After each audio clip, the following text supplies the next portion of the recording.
Lectura del Santo Evangelio según San Lucas. Gloria a ti, Señor. En aquel tiempo entró Jesús a un pueblo y una mujer llamada Marta lo recibió en su casa. Esta tenía una hermana llamada María que sentada a los pies del Señor escuchaba su palabra. En cambio, Marta estaba atareada con todo el servicio de la casa hasta que se paró y dijo: Señor, ¿no te importa que mi hermana me haya dejado sola con el servicio? Dile que me ayude. Pero el Señor le contestó: Marta, Marta, andas inquieta y nerviosa con tantas cosas. Solo uno es necesaria. María ha escogido la mejor parte y no se la quitará. Palabra del Señor. Gloria a ti, Señor Jesús. Queridos hermanos, hermanas, muy buenos días en el Señor Jesús. Hoy es domingo 16 del tiempo ordinario. Como todo domingo, día del Señor, elevamos súplicas primero por las intenciones de ustedes, las que guardan en su corazón, en su mente, para que Dios en su infinita bondad les conceda el cumplimiento de ellas.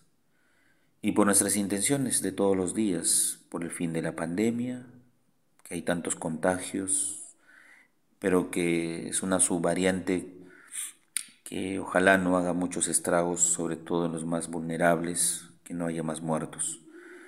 Pedimos también por el fin de la invasión de Rusia a Ucrania, que está trayendo consecuencias funestas, no solamente muertes de seres humanos, de inocentes, sino también una economía quebrada entre Europa Occidental y, y Rusia, ¿no? Esto trae consecuencias económicas que realmente afectan a todo el mundo. Si afecta a los países del primer mundo, imagínense cómo no nos va a afectar a nosotros que somos tercermundistas. Entonces pedimos el cese del fuego, el fin de la guerra. Y pedimos por nuestra patria, el Perú, ¿no?, que está sumida en una inestabilidad política, económica. La verdad es que todos los días tenemos sorpresas, todos los días tenemos pleitos, todos los días tenemos peleas, nuevas noticias de corrupción, un Congreso que aprueba leyes que a veces no se entiende, pero que lamentablemente todo Congreso que es elegido siempre dicen vamos a trabajar a favor del pueblo, pero en realidad no se ve eso. Es un Congreso que siempre trabaja de espaldas al pueblo. Y eso es lamentable, pero es cierto, ¿no? En fin, roguemos mucho al Señor. ¿Qué nos dice hoy día el Evangelio? Es un evangelio en el cual Jesús visita la casa de Marta y de María. Primero, para el evangelista San Lucas, el hecho de que Jesús vaya a la casa de dos mujeres, en este caso de Marta y María, es ya motivo de crítica, ¿no?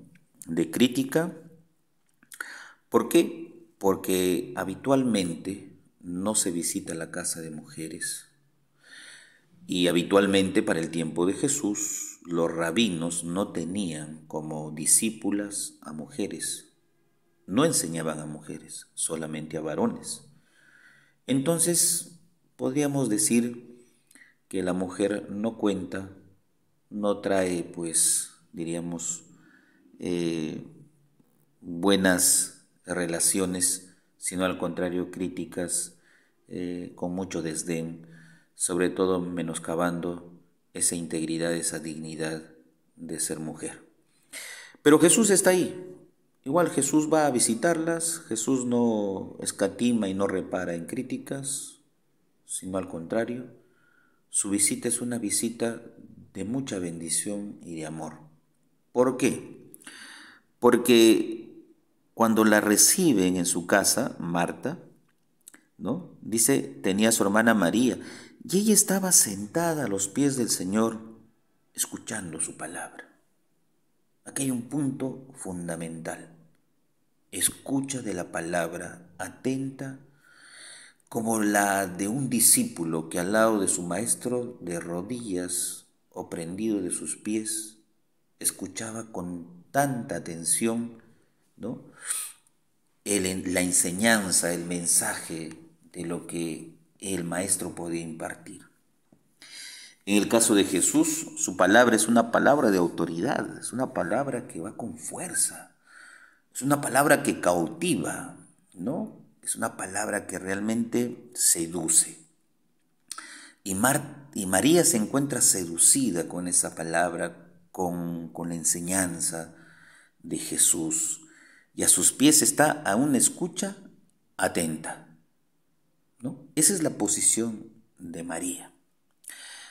En cambio, Marta repara en una actitud muy pasiva, la de su hermana, y mientras que ella está demasiado atareada, ¿no?, en los quehaceres propios domésticos. Una mujer que está pues en el trabajo, queriendo atender de la mejor manera al huésped, que en este caso es Jesús, ¿no? Y Marta le dice a Jesús: ¿no te importa que mi hermana esté ahí sin ayudarme? Dile por favor que me dé una manito, o sea, que me ayude, ¿no?, con los quehaceres. Ese es el reclamo. Sin embargo, Jesús le dice: Marta, Marta, no te andes preocupando por esas cosas. Solo una es principal y es la parte mejor. Y María ha elegido esa. ¿Y cuál es? El hecho de escuchar con atención la palabra de Dios. Escuchar con suma y reverenda atención la palabra de Dios. ¿Con esto qué quiere decirle Jesús?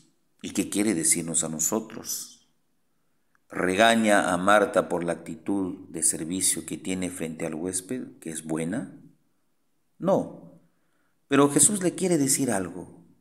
Mira, no estés atareada por lo que me puedes brindar, mucho o poco, tú tranquila, con lo más sencillo de tu hogar, con lo más pequeño me conformo, pero la parte mejor es esta.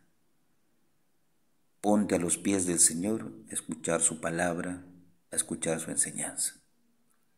Lo demás, lo que me ofrezcas, con mucho cariño, poco o mucho, a Jesús eso pasa en un segundo plano. De hecho, que a veces nosotros estamos más atareados en las cosas cotidianas y sin embargo Dios nos dice: tranquilo, tranquila. La parte mejor que debemos elegir en la vida es la parte de la oración, la parte de la escucha. La parte de la actividad cotidiana es buena, pero hay momentos en que mejor es ponerse de rodillas, postrarse a los pies de Jesús y escucharle con suma atención. Entonces Jesús nos enseña dos puntos fundamentales que con mucho amor, decía al inicio, nos comparte. Primero, hay una escucha atenta de su palabra, que no haya distracciones, que las cosas cotidianas no interfieran en la escucha de la palabra, que tus preocupaciones sean preocupaciones del día y no del mañana, que la palabra de Dios no perturbe, sino al contrario nos tranquilice y nos serene. Y la segunda es la parte mejor que podríamos elegir nosotros, que a pesar de lo que hagamos en nuestra actividad de a diario, sea en el hogar, en el trabajo, donde nos encontremos, a pesar de esas actividades que muchas veces son cansadas, que muchas veces son extenuantes, ¿no?, Dios nos ofrece un momento de ponernos de rodillas y postrarnos ante Él y escucharle interiormente en nuestro corazón. Cuanto más nos ponemos a escucharle postrados, es cuanto mejor serviremos activamente, ¿no? Entonces, por ahí va la enseñanza. No tanto se quiere ver aquí el hecho de la vida activa y contemplativa. Sería reduccionista el interpretarlos desde ese punto. Es más bien la escucha atenta de la palabra y de cómo puede cambiarnos y convertirnos cuando lo escuchamos atentos a los pies de Jesús. El Padre José reza todas las mañanas por ustedes. Llévense mi bendición en el nombre del Padre, del Hijo, Espíritu Santo. Amén. Que tengan un bonito y bendecido día en el Señor.